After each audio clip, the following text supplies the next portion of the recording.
चटपटा जिनस बनइबा तो मो बगीचा को जाइए से देखिए कौन कखार पत्र अच्छी तो मो कखार पत्र तो बहुत गुड़ाई रेसिपी बना हुए कि पर्यटन जाऊँगी केमती टेस्ट लगुच जदि आपको भी भिडियोटी भल लगे तो आप कमेंट माध्यम जनइबे आजे घरे ट्राए करके देखिए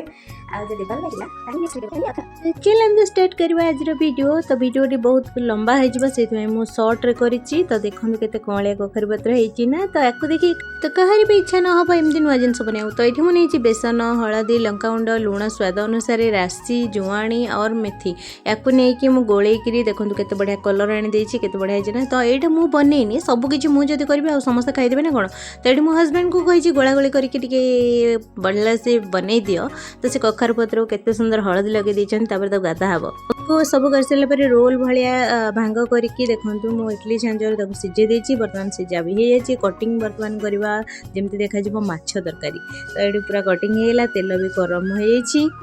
वर्षा पाग को एमती चटपटा जिनिस खाइबार मजा ही किसी अलग थाए आप चाहिए भी आपको तावे तेल देके फ्राए करेंगे किंतु मो पाखे बहुत कम टाइम था खाई जावाक दुकान को बहुत तत्तर होते तो देखते भात बसी डालमा भी हो जाए बनइले यहाँ तो मो हजबैंड भाविले नुआ जिन किसी बनवा से ग्रेवी बनईदे आपको आप रुटी सहित भी खाईपर भात सहित भी खाइबे आशा कर वीडियो